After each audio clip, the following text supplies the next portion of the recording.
We all have a story to tell.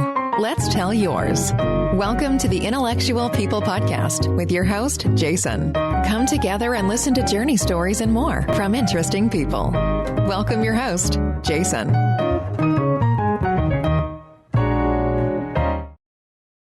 Welcome to the Intellectual People Podcast. I often post on forums, and I'd like to personally thank those forum owners for allowing me to post on those forums. In no particular order, they are audiosciencereview.com, audiocircle.com, audioshark.org, audiophileStyle.com, AV Nirvana, which is also the home of Room EQ Wizard and AudioLens, DIYaudio.com, gears.com, and Parts Express Forum. Thank you so much and enjoy. Today I have Chris Connaker from Audiophile Style. How are you doing today? I am doing terrific here in beautiful sunny Minneapolis. Oh, is it nice and cold there too? Yeah, it was about 10 this morning, so not too bad. If that's not too bad to you, then more power to you. It's only about 80 here today. So anyway, Chris, I doubt when you were a little kid that one day you said, I'm going to have an audiophile forum. So why don't you first tell us what Audiophile Style is, and then let's work back up until current time, if you would. Sure. You're very correct. I did not dream of this. But anyway, Audiophile Style is an online community with news, reviews, and user forums for people to talk about everything related to their audiophile. I say audiophile hobby. A lot of people don't like that word, but really it's a very important hobby to a lot of us. So the way the site is structured is there's a front page style. Like when you go to the site, you view like a front page. That's where I would say more formal reviews or news are published. And then there's the much more active community forum side of it, where people from around the world are constantly talking about their pursuit of home audio perfection. Okay. And let's go back in time and talk about how you went on this journey. So obviously you've been into music for many, many years. Even as a child, I would presume that you enjoyed music, correct? Absolutely, yes. Okay.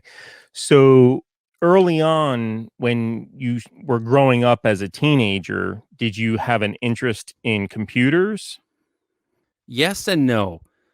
We got a Commodore 64 back in the day, and my parents were not into anything techie, computers or anything like that. So they got the Commodore 64, connected it to our old tube television, and said, have at it, with the book that came with it. Right. It lasted about 30 minutes and nobody in my house could figure it out. And I was like, well, this is dumb. I just typed in this whole page and now it just flashes colors. So it's like, okay, I was interested and then I wasn't. And then my interest in computers faded until about junior year in college. And then I was just all in.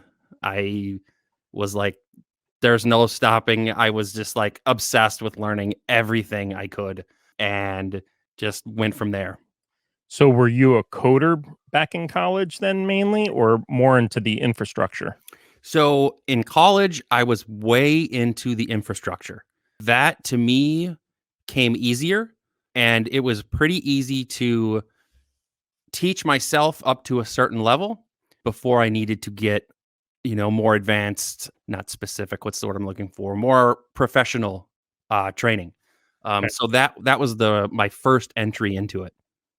And when you graduated, did you then go into IT as a profession? Yes. You did. Yeah, it's kind of interesting.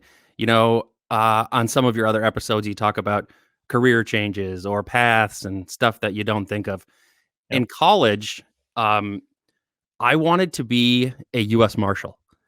So I interned between my junior year and senior year at the U.S. Marshal Service in Milwaukee, Wisconsin, of all places. It's the only place that had an opening. So I'm like, I'll move there for the summer. Fine. And chased fugitives for a summer, and it was fantastic. So cool. And then I graduated and was like, well, I really like, the IT stuff. And plus, getting hired by the government, you don't just send an application in or show up at the door and, hey, I'm ready. It's such a long, drawn out process. I had taken an exam and was waiting on results. And I was just like, whatever. And I was living at home, and I don't think my parents liked me just saying, well, I'm just waiting for those test results to come back, So I got a job on a help desk, IT help desk.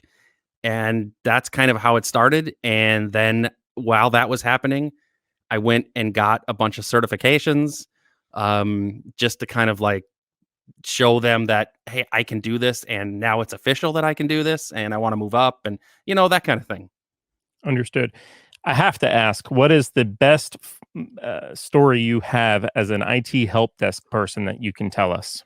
Oh my God. So this, I'm trying to think of a specific story, but I will tell you what this job was about. And I'm sure your mind will go, oh my God, there's probably so many.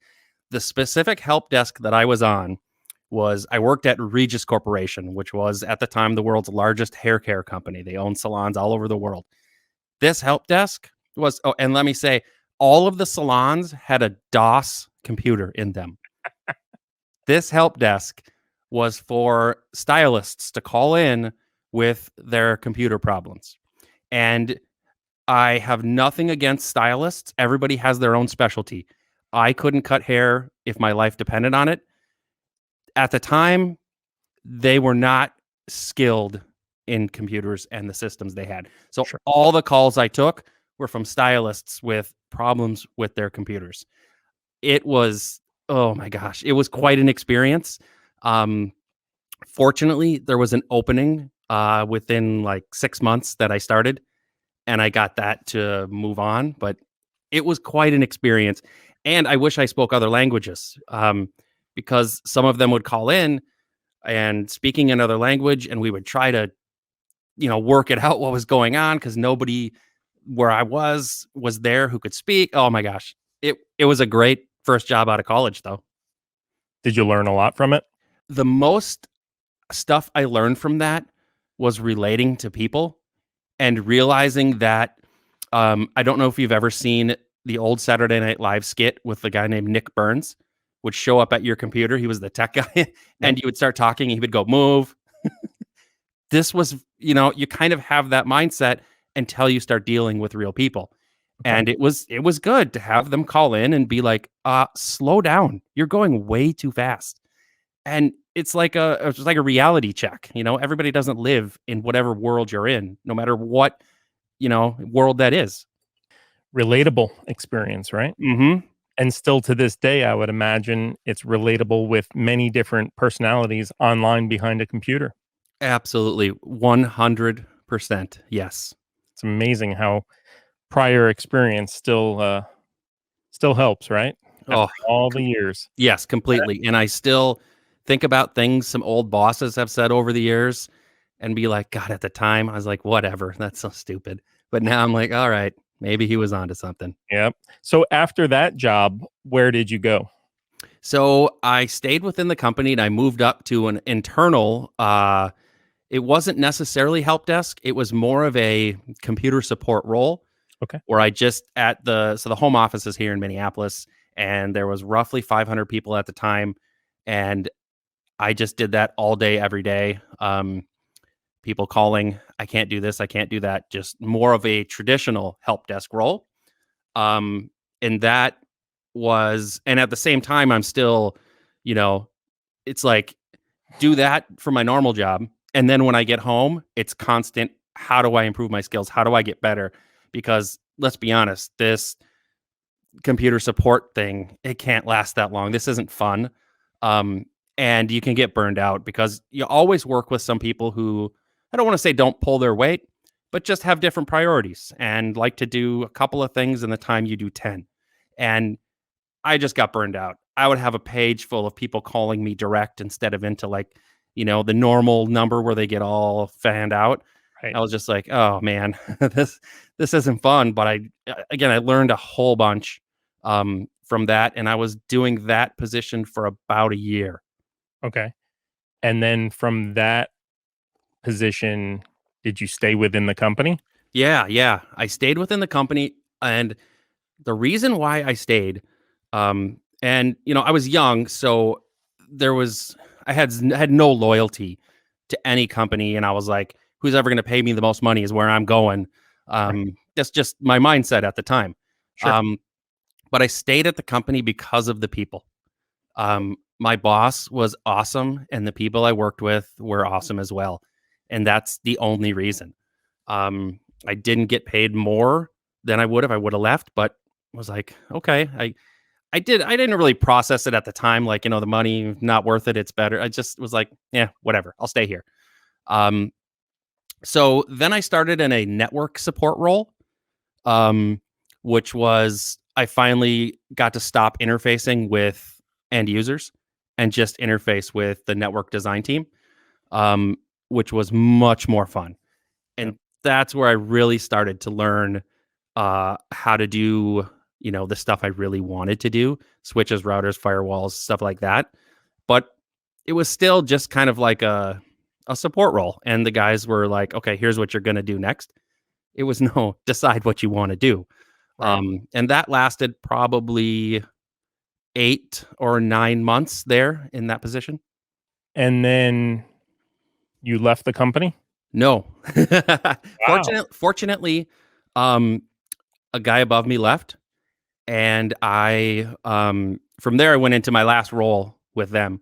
I became the network administrator, Okay. and that was a blast, incredibly fun, because that was I get to listen to the requirements and then figure out how to do it. How to do it. And yeah, that was one of my funnest jobs ever. It was the company was on a tear, and there was acquisitions just left and right around the world, and it was like, okay, Chris, figure out how we're going to mirror data around the world to these people and connect their office. So I remember at one time I went to Europe for 29 days on the company, and I was hopping around to Paris and London, just figuring out how these offices were going to work and what we needed to do. And it was a blast. And I was young, I had no commitments. So that was really fun.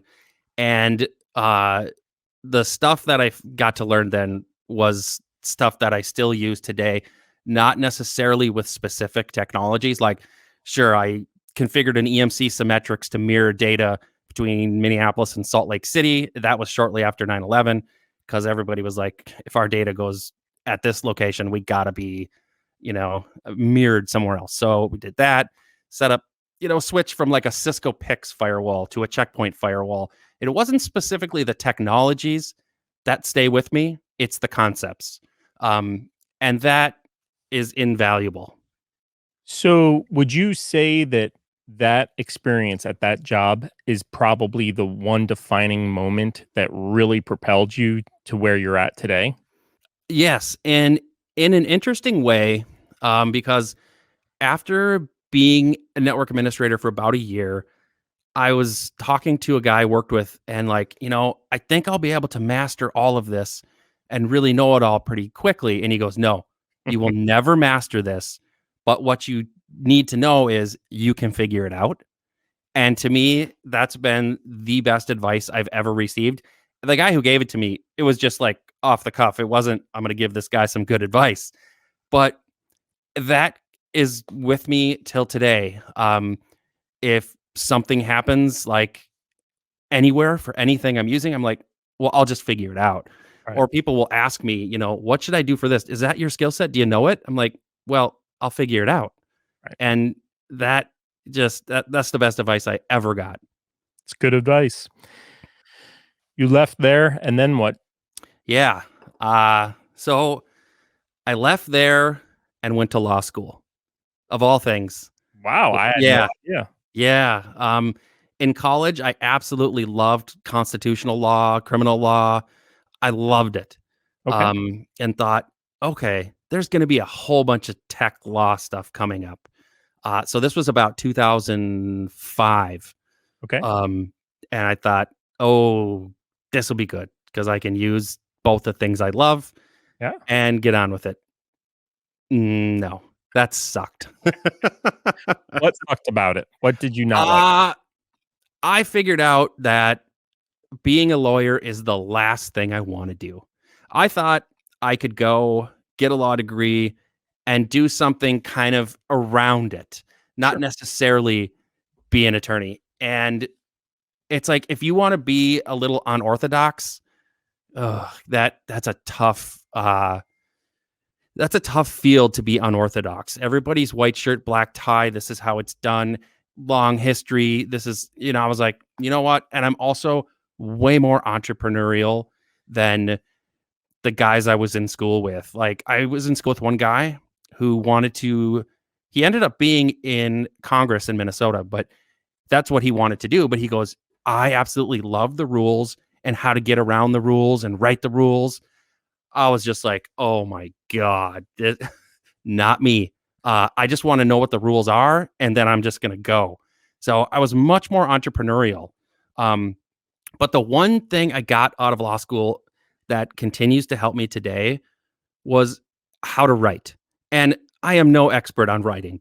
I am not. But You're a good writer. Very. thank you. Law school is so much of it is about writing. And I loved that part. If I could have just stayed in my writing class, it was like, oh, this is great. Because, we would write and then we would defend something. And that part of it was fun. All the rest of it and the people, not my cup of tea. Way more entrepreneurial than that. How much of it did you make through? I got through a year and a half. And so half of it. Yeah.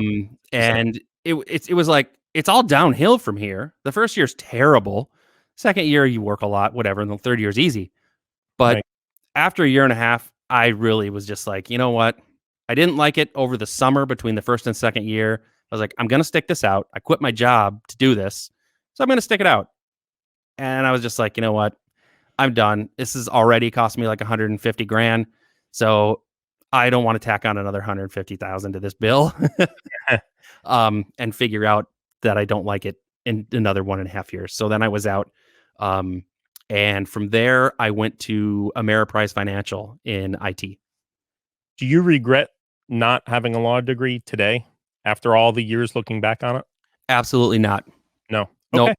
I got, I didn't know it at the time, but I got what I needed out of that. And that was learn how to write. Fair enough. Okay. Mm-hmm. You get this new job, and then what? What are you doing? Yeah. So I am working in technology consumption management for Ameriprise. At the time, they were, right before I started, it used to be called American Express Financial Advisors. And they were obviously tied with American Express. They spun out into their own company, Ameriprise Financial, public company, and they needed to figure out, how do we stop spending this much money? Do we need everything we have? I mean, this is crazy. So that was part of my job, was to work with every person in technology, whether it's let's look at this JavaScript to see if it's as efficient as possible, to can we offload the SSL encryption to hardware offloaders to save money? Because much of their spend was with IBM. And so a lot of people don't get, like, IBM will charge you by the second on mainframe processing time. And I mean, that's just how it works. So Sure. if we could shave 3 seconds off every single job that runs every single day, we were going to save big money. So it was stuff like that that I did. And it was an interesting job. I got to touch every single piece and work with some awesome people. And I think the best part about that job, which I would have had no clue going into it, was working with the incredible people from a couple offshore companies. I was absolutely amazed at the ability of people from Tata and Infosys. Oh my God. And the loyalty and hard work that they put in blew my mind. Like, I had friends who would be in a similar position to them that I don't know if they took everything for granted, but they were just like, I'll get to it tomorrow. These guys, they worked so hard and they were so smart. So whenever I hear anybody talk about offshoring and Infosys or Data. I'm like, you want those guys. They're incredible. Are you driven by the technology or are you driven by the act of learning? I'm 100% driven by learning in everything I do. And that even goes into like politics. I don't want to touch on politics within positions, but I mean, we can because I said nothing's off limits in this conversation. But like when I talk to some of my friends who are on the opposite side of me in politics, I ask everything I can because I want to learn about that position. So with life and me, it's everything is about learning. I never look at a piece of technology and go, "Oh, that's cool," just because it's technology. That's just a rabbit hole, and we've all seen technologies that go nowhere, and we're just hyped to make money and stuff like that. So it's all about learning for me. That's fascinating. hmm So you stay at Ameriprise for how long? I was at Ameriprise, let's see, for 3 years. So this is from probably or 2.5, I don't know, somewhere in there. Probably from 2006-ish to 2009. Okay. And so in 2007 is when I started the website as Computer Audiophile. Before you start Audiophile Style, are you listening to music on a stereo at that point?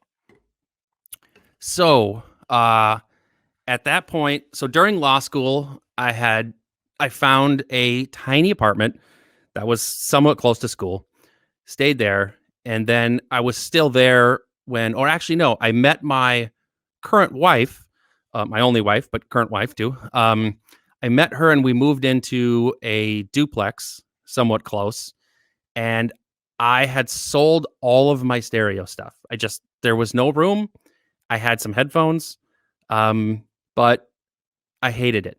I just was like, oh gosh, this is no fun. I need to listen to music on, I'll say, a good system, but it's not just the system, it's what the music does for me on a good system, stuff like that, how it makes me feel. And so I really didn't have much during those years. Did your wife complete law school? My wife actually didn't go to law school. She was in graduate school she has her master's in public health and nutrition. So, yes, of course, she completed that.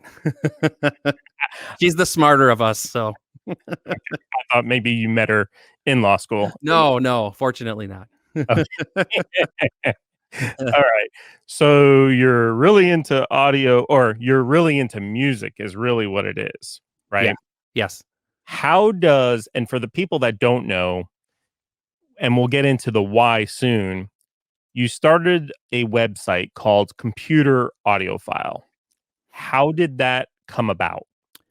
Yes. So that came about as I'm sitting in this small duplex in Minneapolis, Prospect Park neighborhood, going, okay, I don't have like any equipment here.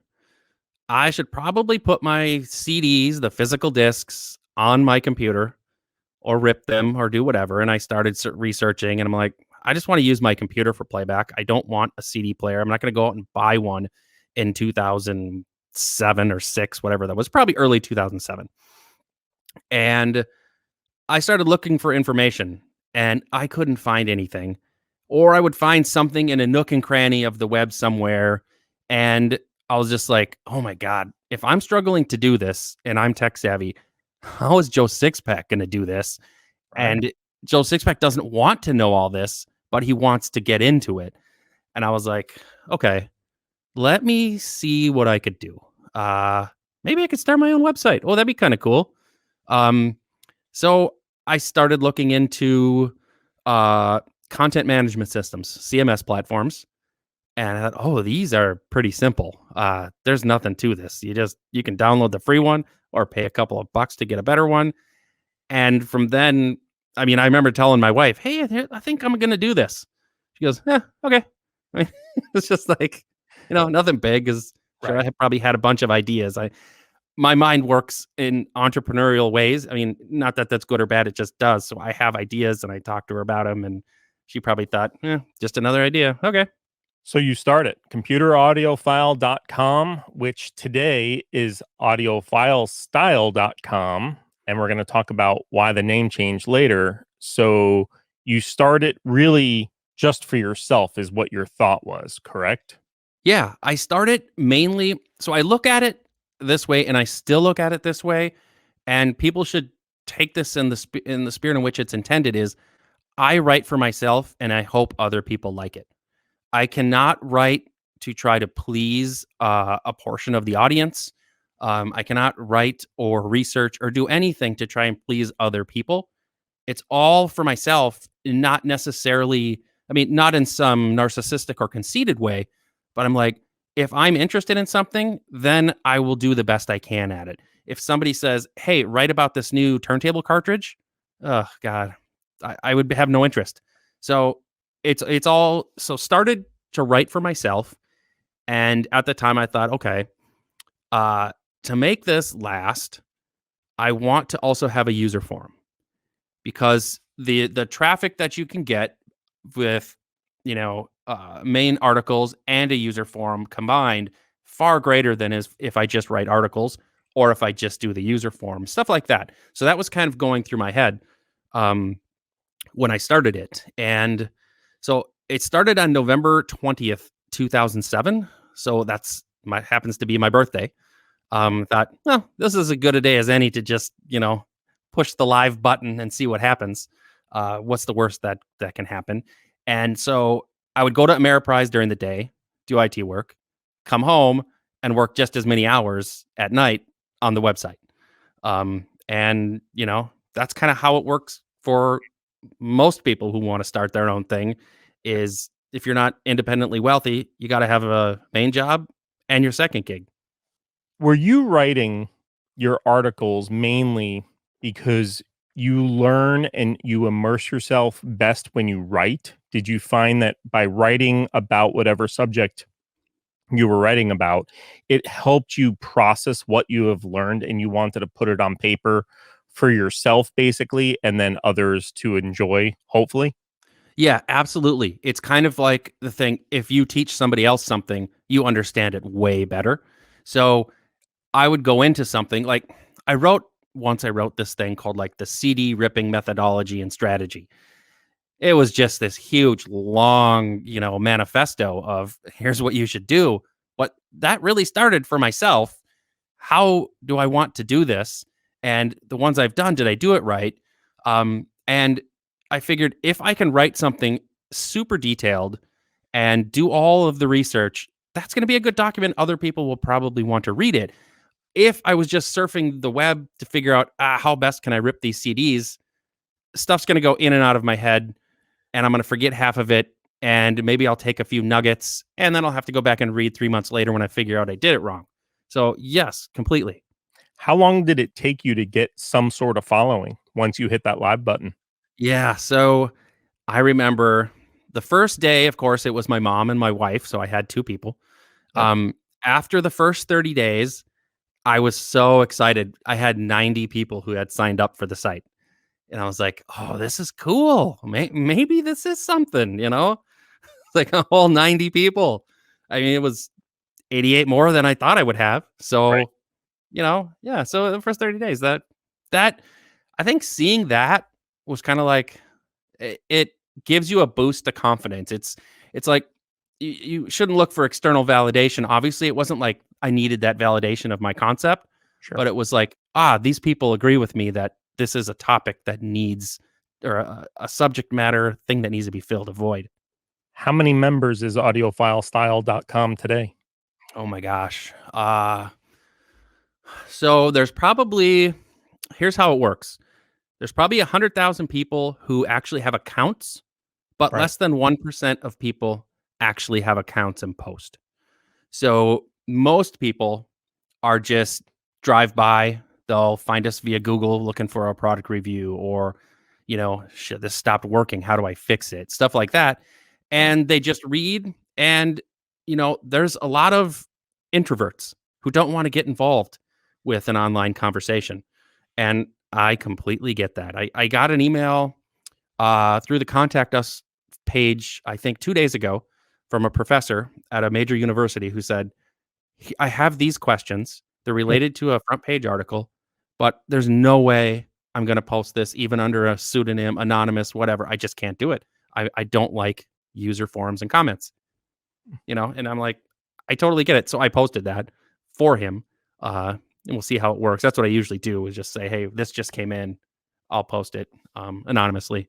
So yeah, there's comparatively very few people sign up and actually comment versus how many people actually read the site. Do you think that's true across many forums or most forums? Absolutely. Yes. What and you think it's all because of them wanting to hide behind their computer, if you will?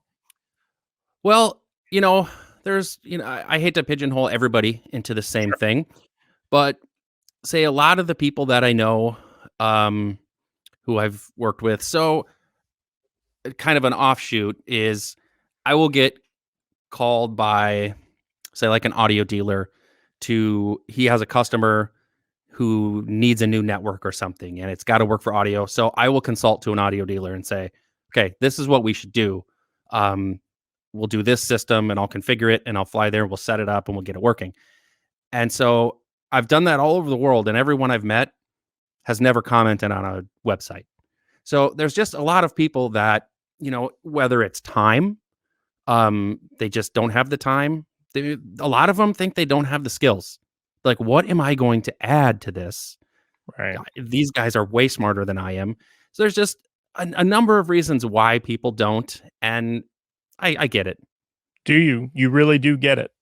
Yeah, I do. Because I think of all the sites that I visit and the ones that I've actually signed up for accounts with. And to a certain extent, there's like account burnout. As irrational as that may sound, I would just be like, no, I read this all the time and I don't have an account here. I don't want to create one. I'm not going to comment, whatever. I'm sure one of the next 4,000 comments is going to say what I was going to say. So, whatever. So you do the same to these other forums as these people do to your forum. So you understand it that way. Absolutely. Yes. Okay. Yep. Has Audiophile Style surprised you? Yes. Absolutely. 100% surprised me. And why? The biggest thing that has surprised me is how, for lack of a better word, cool the people are in the community. Okay. You go into something not knowing, and you first get feedback from the vocal minority who hate everything you do, and try and find some way to twist anything you said into some negative. So it's like you have that in the back of your mind, but it turns out the most surprising thing is flying to Munich for the trade show and meeting people who are like, I've been reading your site since day one, or probably day two, because they weren't the first two people. And, I love it. And here's my screen name on the site. And next thing you know, you have a phone conversation well after the show with them. And so it's just surprising how nice, how gracious people are with their time.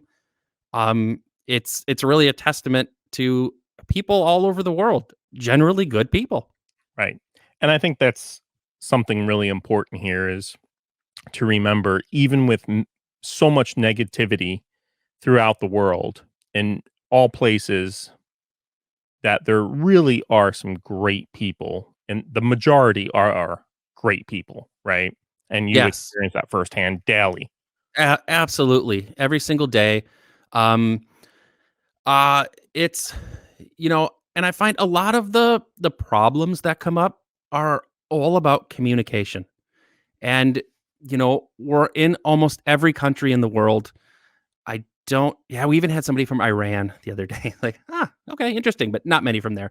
But when you don't all speak a native, your language, your first language is different, Sure. things are going to be different. And, as much as we try, there's miscommunication a lot, and somebody may come off being a bit blunt or using all caps, but they have no idea, or that's how they do it with everyone else. And, so communication is such a huge part. And giving people slack, it's like, don't always assume that this person has bad intentions. Right. And that's very hard to do when you have hundreds of people like trying to hack you every day or signing up with fake accounts to post spam. It is really hard to keep that in your mind. Like, I just got to give these people a break. Right. And I think it should be said too, especially for forums, is that you have a large cultural difference because it is people from around the world, right? Which speaks to your point of people might not necessarily have ill intent. It's that culturally they're different. So it's not a matter of them conforming to us because it's a USA based site. It's that you have to remember it's a worldwide site based in the US, right? Yeah, exactly. So 50% of our traffic comes from the US and 50% from everywhere else. And there are a few other countries that are bigger than others, but it's totally global. And I absolutely love that. That didn't cross my mind really when I started it. I Hmm, didn't think about people are going to come here from Bangladesh and learn the same things, that everyone else is talking about. I didn't. And another piece is, yes, everybody has different cultural backgrounds, but everyone has different, like, everything, like different bank accounts. Everything is different, and right, yet we can all get together and talk about the same things. Our same goal of, I want to reproduce music as accurately as possible in my house, or I want to use DSP and just make it how I want it to sound.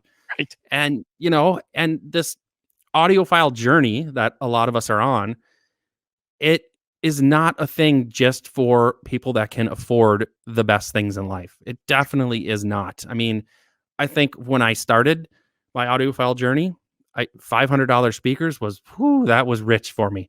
I managed to do it, saved my money, but I enjoyed it just as much as the guy with $500,000 speakers. right. It's not about that. It's about a shared passion. Understood. What year did you quit your job and realize I can actually do this full time? So October of 2009, I was like, I'm done. Less than I 2 years. Yeah, I thought there's only one way to take this to the next level, and that is to have no fallback plan and to do it 100% of the time. I mean, that's just the way I think. And I'm sure there's other ways to do it with, business plans and fallback plans and all of that. I can't think that way. Okay. It totally makes my brain hurt. I just have to think about where I want to go, how do I get there, and just make it happen. It's like, tell me what the rules are. I don't care what they are. I will just figure out how to stay within them and do it. So October 2009, I told my wife, I'm quitting and I'm going to do the website full time. And here's how I'm going to make up the income gap. And I'm going to do it by this time, I bet. It's on a spreadsheet. This was all just in my head. Like, I'm going to do it by this time because I think I can contact this person, and this person and make it happen. What was her So reaction? her reaction was a little bit of shock and no, you're not. But at the same time, as she says, she's like, I'm ride or die with you. If this is what you want to do, I am 100% behind it and I will help you make this happen. And so that was, it was on one hand, a stressful jump to say, I'm getting paid every other week automatically, no matter what I do. This is comfortable. Right. Um, to just be like, if I don't work, I don't get paid. Or in 2009, let's see, what could happen with the economy? Oh yeah, that's right. There was a big housing crisis and it was almost a depression, the big recession.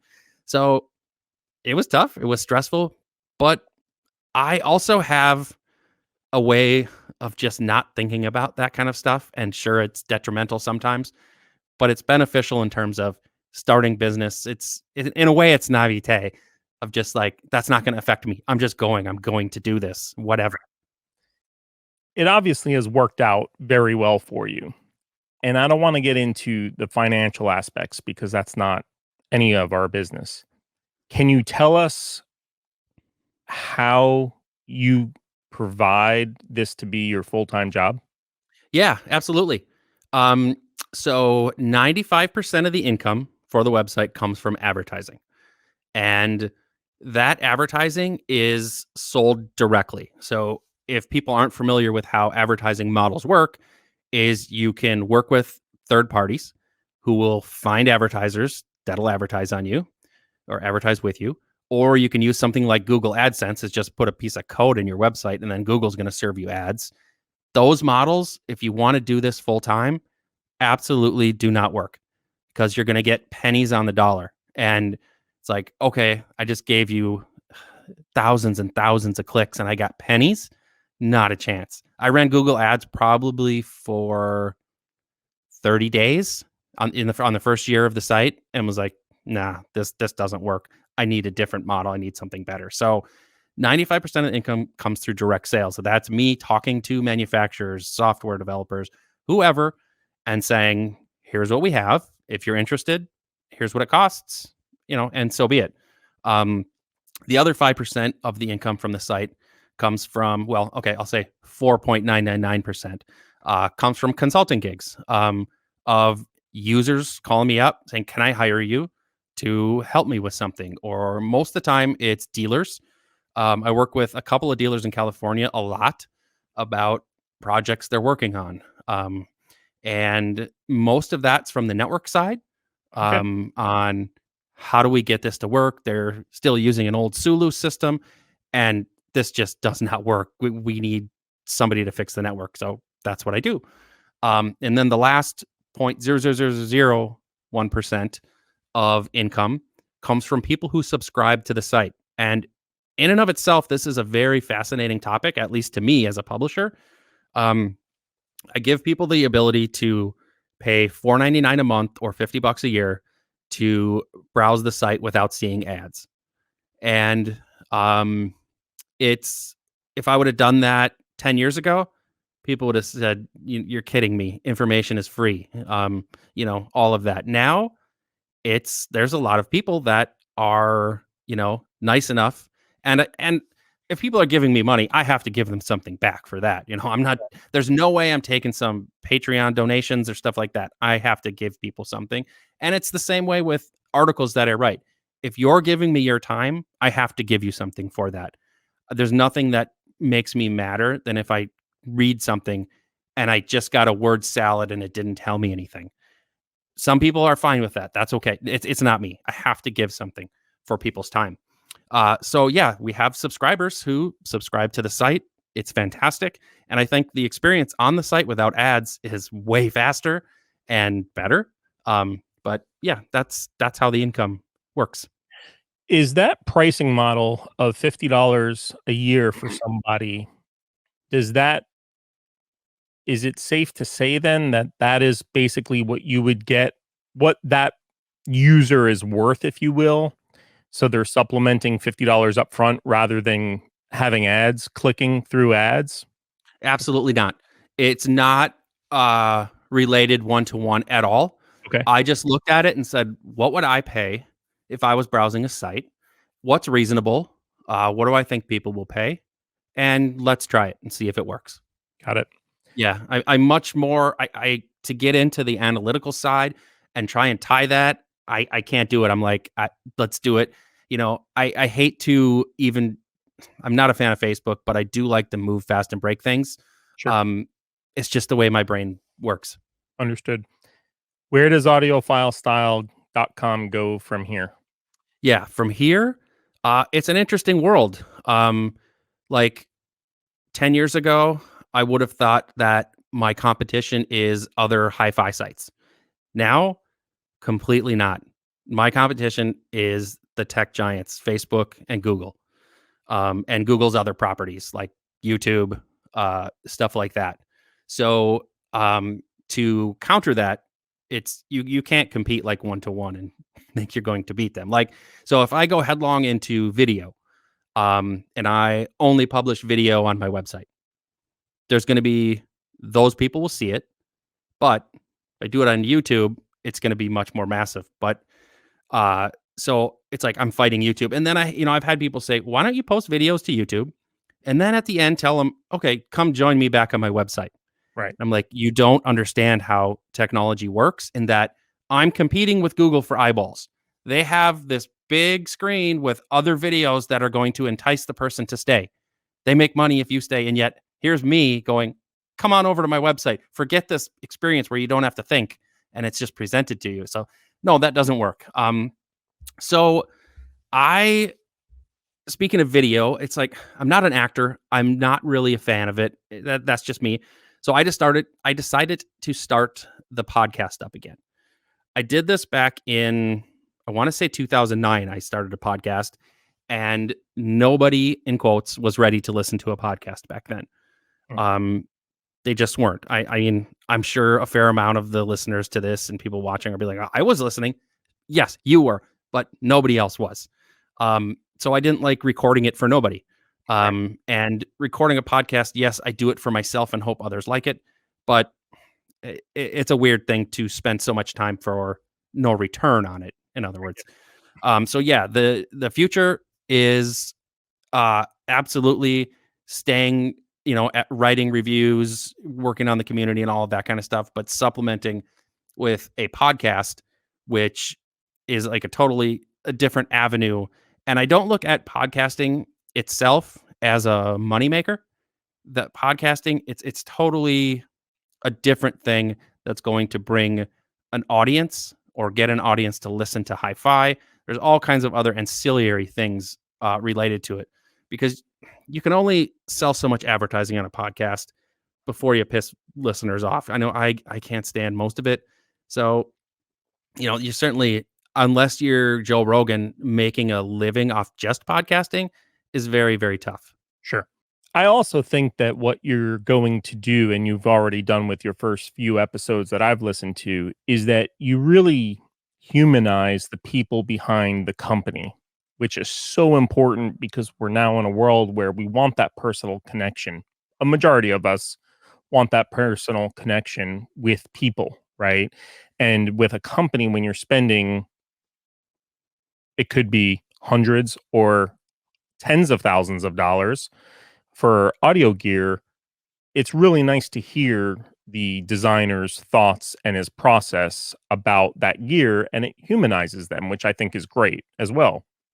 Yes, that was is my big goal with this. I thought, what is interesting to me? What can I not necessarily teach people, but what can I offer people who are going to listen to this from a business aspect? And what's interesting to me? And I thought a lot of times the people behind all of these products are overlooked by everybody. You see the shiny object, you want the shiny object. It's add to cart. I get it. I have no clue anything about what's behind this. And if you think about it, like a good example is Andrew Jones, the loudspeaker designer. Wherever Andrew works and produces a loudspeaker, it's going to be fantastic. So he was at TAD, made great speakers. He's now at ELAC. Look at what he's making. They're going to be great versus look at what a company is producing. It's all about the people that are behind the products we love and the services we love. So telling people more about who is making the stuff for them and are they listening to you when you say, I want this in a product? To me, that's much more fascinating. And I will get into, new products are released. Let's talk about the features. Why did you do that or this? I will get into that in the podcast, but I really like emphasizing the human aspect and the people that are behind all of these things. What are your thoughts of objective versus subjective with a forum that obviously has a mix of people that feel either way? And I've said this on prior podcasts that it's similar to religion and politics, right? It's Mhm. very, very contentious topic. But what are your thoughts on it, not only as a forum owner, but you're also involved with manufacturers that not only pay you for advertising, but even as a customer, a consumer, right? I mean, there's a very expensive pair of speakers over your left shoulder. And if for anybody that's listening and that doesn't, or watching that doesn't know what those are Wilson speakers, which I'm not sure about that model, but I'm thinking $55,000. They're the Alexia Series 2 and with a custom paint job, a little bit over 60. So what is your feeling of objective versus subjective? So my feeling, I start from this place and then go from there. Where I start is I don't care at all um, about either one or what people, want to be interested in or have a conversation about. I start from we're all adults and this is a contentious subject. We can all talk about it normally. And I would love to host discussions that talk about both at once, talk about each thing separately. Um, but then you run into the real world. You have a starting point and then you run into the real world, Right. which is like religion. People are just really dug in. And I want to, it's the vocal minority though, who are dug in and can't be what I'll call rational. Yes, we all can fly off the handle or read something and get, whatever, somebody's wrong on the internet. I'm staying up all night to prove them wrong. Uh, but unfortunately, it's the vocal minority who does ruin it for a lot of people. So we used to have far more objective discussions on the website, but a lot of the people who were great with those could not resist going over and talking to people that are much more subjective. They couldn't resist getting in that conversation when they didn't want them. And to me, that's like going to a party and putting something in the punch when nobody knows who you are and didn't want you there anyway. It's a community. People come here to get away from the real world, to increase their enjoyment of their hobby. They don't come here to be told what to think or questioned or anything like that. It's different. So in terms of my own as a consumer, my own views on objective versus subjective, I I like to know, like objectively, I like to know that a product is well made and measures decently.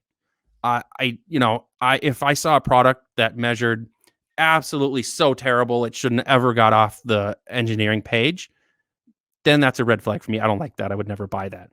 But as long as it's within this realm of, you know what, it should be good, then I totally just listen to it to see if it's something that I like. Do you think it's important that people that are on your forum have that same approach? No, they can have absolutely any approach they want. Um, doesn't matter at all to me. Do you think it's important that they're educated about the objective side? No, it's important that they enjoy what they're doing. To me, it. I would love it if everybody was educated about the objective side, the subjective side, about everything. Education is awesome, but I want to provide a place where people come to have fun, enjoy themselves, and increase their enjoyment of this hobby. So I have no anything in terms of what I want from people. I want them to be happy. So it's like audiophilestyle.com, which is the free audio world. Everybody is free, right? Everybody feels free. Yes. Yes, that because that's what I would want. If I'm going somewhere, I just look at it, what would I want from this? And that's what I do. Okay, fair enough. Now, are you a Rune user? I use everything. I have to use everything and I want to use everything because I want to be able to jump into any conversation on the site and be able to offer people information that can help them. So as I just look here, I see like a Lumen, an Oralic, an Arender. I, I try to have everything. And I was joking with somebody the other day that I have more inventory in quotes than a lot of audio dealers. It's just the way it works. Are you a Tidal and Qobuz user? Both, yes. And Amazon HD and Spotify. And do you find much difference between all of them? I do find differences, and there's it depends on what you're talking about too. To me, the main differences I find with most of them, say let's talk about Tidal and Qobuz. I look at Qobuz and the first thing is the user interface that I see. That's how I interact with it. And a lot of times Qobuz is on my phone. If I'm in the car or whatever, it is a beautiful user interface. It presents me a lot of the music that I like. And when I look at Tidal, to me, it hurts my eyes and it doesn't present me new stuff that I might be interested in. And so from that point of view, I'm like, well, which one am I going to open on my phone? And then I just start using one over the other. And before you know it, it's like, well, why would I go use Tidal? So yes, I have Tidal. I don't use it very much. I love Qobuz. And so Qobuz will give me the peer PCM lossless up to 24,192. I love that aspect of it. And also the Qobuz team is active in the Audiophile Style community and is at every hi-fi trade show. They care about what I care about. So supporting them supports myself and supports my own community. Trying to get someone from Tidal now that once they were purchased with new ownership, trying to get them to even answer a question is like pulling teeth. So it's like, who do I want to support? Who do I want to do business with? It's a no-brainer. Do you believe in MQA? I do not. I think it's a solution for a problem we don't have. But on the same token, if people want to listen to it because they believe the technology, like the way it sounds, or just don't care, fine, go for it. I run into the problem, or I have a problem with MQA reducing my choices. I'm a huge fan of options. And so now on Tidal, there are some albums that you can only get the MQA version. And to me, that just reduced my own choices. So I don't like that. I am absolutely not a fan of taking stuff away from people who may want something else. Do you know if artists are a fan of MQA? I would say most artists have no idea what MQA is. They would probably go, is it another MP3 or something after MP3? Or, I mean, don't know. They don't care. It's just whatever, because they're so far removed from that. It's, right. They hear the song on Spotify or whatever in their car and, okay. Why the change from computeraudiophile.com to audiophilestyle.com? Yeah, that was a business decision that was in the making for, I want to say, like 5 years. And I didn't take it lightly, because it's to change any business name can be a big deal. So I just kept running into these strange, irrational roadblocks that I didn't like. So as Computer Audiophile, people who were unfamiliar with the site thought, oh, you must just review desktop speakers that sit next to your computer. I heard that at trade shows. I mean, you wouldn't believe it. Really? And we got pigeonholed into, well, you're going to review speakers. There's no computer in these. There's no music server in these. Just crazy, irrational stuff. I don't blame the people for not knowing. You don't know what you don't know. But I got tired of that. And so I thought, the name of my company is Audiophile Style. I'm just going to make that the name of the website. That way, when people hear it, granted, now I have a whole different set of issues with the name from people, but they're going to think, okay, it's an audiophile website. Okay, fine. What kind of issues do you have because of that name now? So people, I've had one advertiser do this multiple times, call it Audiophile Lifestyle. Like, okay, understood. And other people, they look at the style part and have a different meaning to it. To me, Audiophile Style is a way of doing things. It's a method. It's, I do it this style, versus Audiophile Style. This isn't like some sort of audiophile lifestyle, or has nothing to do with the other meaning of the word. But I'm much happier to deal with these fringe issues than deal with people going, you only review desktop speakers, right? Right.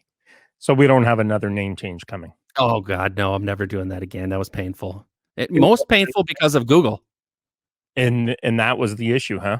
Mm-hmm. Yeah. Oh man. Have you solved that all out now? SEO, right? Yeah. Yes and no. I got, this is a kind of an interesting one. I got accepted into this thing at Google where they had this 1-day thing for search engine optimization experts, but I wasn't. I was like, I'm a publisher and own a website. But so there was a few of us there as publishers. Okay. And that, I walked away going, I have never been more depressed in my life, because the whole thing is like, I'll say it's about gaming the system. And you have somebody up there from Google going, no, you just write good content and we'll find it. But yet the whole other thing that whole day was about, here's what you need to do. You need to change these meta tags. You need to do this. You need to do that. And then, like, wait a minute, what happened to writing good content and have you figure out how to find it? It was that whole experience at Google was so frustrating. And talking to them about okay, if I do a search and you show my content right on the search page without, you know, and sure, there's an attribution, but they just got the answer. They're not coming to my page, and they're weaseling around answering those questions. Oh, we try to give you credit, and so it is a behemoth company that I hate to say it, but doesn't really care that much about publishers, despite what they say. Yeah, I don't ever want to go through that. And they have the tools of, if you're going to change your website URL or name, sure, use this tool. That's all you need to do. Oh my God. Google still says I'm in the process of changing my website's URL. And that, was years ago. So it's frustrating. Is there anything I haven't touched on that you would like to tell us about? Oh boy, there's probably a million things. I enjoy these conversations, talking to real people about interesting things. I don't know. I can't think of anything specifically.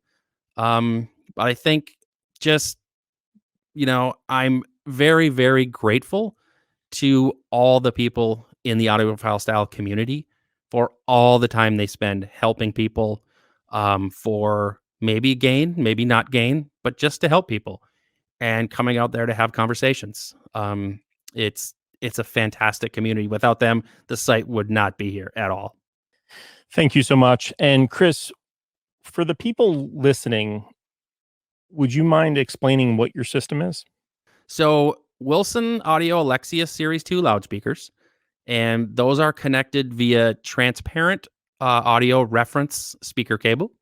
Then that goes into Constellation Audio Inspiration monoblocks. And from there, right now, into a Constellation Audio Inspiration preamplifier. And then to, I have to look because there's so much. Berkeley Audio Design, Alpha Reference Series 3 or something like that, DAC. And then for sources, so I'm feeding that. Right now, there's an Arender N20 connected to that. But there's also something I just got in like 2 days ago, this Auralic Sirius G2.1 upsampler. It's really cool. So I'm taking that in and out the last couple days. And then I'll use Rune that's sitting on a QNAP NAS. So Okay. that's what's hooked up right now. And there's other stuff everywhere. But I should also mention my headphone system because I absolutely love it. And I didn't used to be a big headphone fan, but the Rawl Requisite SR1A headphones, they're true ribbon headphones. Absolutely. It's on another level. It's a fantastic experience. I sit with them on all day now. So the maker of Rawl ribbons has now created headphones? Absolutely. Yes. He's finally perfected the design, and it is a unique experience, unlike any other headphone. And I just love it. It's fantastic. And it should not go unmentioned that all of this is in a well-treated room, as people hopefully can see behind you. Yes, absolutely. That is the most important thing. The room. So I talked to several acoustic engineers before I even did anything, and I got different answers from all of them. So that was very frustrating. I'm like, isn't this a science? Can't you look at the measurements and tell me the formula? Absolutely not. You can't do it. So I went with the one that I thought could do the best job and what made sense to me, because a company selling acoustic panels, usually they want you to buy more acoustic panels because that's what they sell. And that doesn't always work. So I went with what made sense to me. And I have a mixture of absorption panels and diffusion panels. And they're all placed exactly where they should be placed based on where the speakers are and based on where I sit. And it makes a humongous difference. Room acoustics can make a great speaker sound terrible and can make an okay speaker sound pretty dang good. Awesome. Chris, I really appreciate your time. I appreciate the forum. Please go visit Chris at audiophilestyle.com. Thanks so much for having me on. This has been fun. Awesome. Thanks for listening. Find us on YouTube and Facebook at The Intellectual People Podcast and online at theintellectualpeoplepodcast.com. Check back for exciting new episodes.